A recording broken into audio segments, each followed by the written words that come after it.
വെളിച്ചത്തെ കൊണ്ടുവരുവാൻ അനേകരെ ദൈവം മാറ്റി നിർത്താറുണ്ട്. ഒരുപക്ഷെ നിങ്ങളുടെ വീടിന് വേണ്ടി, നിങ്ങളുടെ വീട്ടിൽ ചില ആളുകൾ വിടുതൽ പ്രാപിക്കാൻ, ദൈവത്തെ അറിയാൻ, അനുഗ്രഹം അനുഭവിക്കാൻ നിങ്ങളെ ആയിരിക്കും ദൈവം ആ വീട്ടിൽ മാറ്റി നിർത്തിയിരിക്കുന്നത്. നിങ്ങളിലൂടെ ആയിരിക്കും ആ വീട് നാളുകളിൽ അനുഗ്രഹിക്കപ്പെടുന്നത്. നിങ്ങളുടെ വീട്ടിൽ എല്ലാവരും വചനം കേൾക്കുന്നവരും പ്രാർത്ഥനയിൽ നിൽക്കുന്നവരും ആകണമെന്നില്ല. നിങ്ങളായിരിക്കും ചിലപ്പോൾ വചനം കേൾക്കുന്നത്, അത് അനേകരോട് പറയുന്നത്. നിങ്ങളെ ദൈവം മാറ്റി നിർത്തിയവരിൽ ആരോ ഒരാളാണ്, തെരഞ്ഞെടുത്തവരിൽ ആരോ ഒരാളാണ് നിങ്ങൾ. മാറ്റി നിർത്തിയിട്ടുണ്ട്.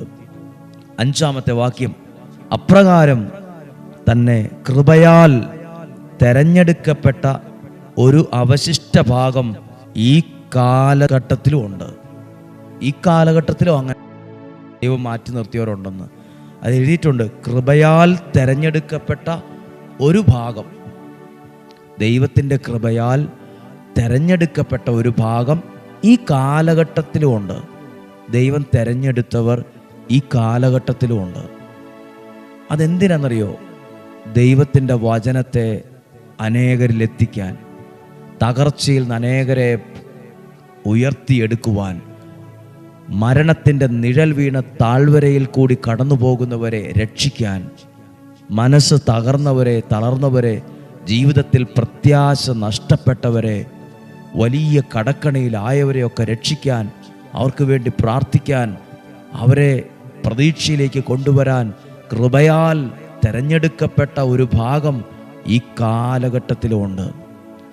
ദൈവം തെരഞ്ഞെടുത്ത കുറച്ച് ആളുകളുണ്ട്. ഒരുപക്ഷെ ഡെയിലി ബ്ലെസ്സിങ്ങിൽ വചനം കേൾക്കുന്ന നിങ്ങൾ കൃപയാൽ ദൈവം തെരഞ്ഞെടുത്തവരാണ്. നിങ്ങൾ ആരുമാകട്ടെ, ഏത് സഭയിലുമാകട്ടെ, എവിടെയുമാകട്ടെ, നിങ്ങൾ ഒരുപാട് സങ്കടത്തിലൂടെ കടന്നു പോകുന്ന ഒരാളായിരിക്കും.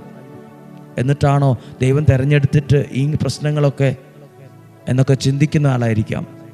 നിങ്ങളെ ദൈവം കൃപയാൽ തെരഞ്ഞെടുത്തവരാണ്. ഒരുപക്ഷെ ഒരു ഭവനമായിരുന്നു വചനം കേൾക്കുന്നവരുണ്ട്. കൃപയാൽ ദൈവം തെരഞ്ഞെടുത്ത കുടുംബമാണ് നിങ്ങളുടേത്. ദൈവത്തിന് വേണ്ടി മാറ്റി നിർത്തിയിരിക്കുന്ന കുടുംബം.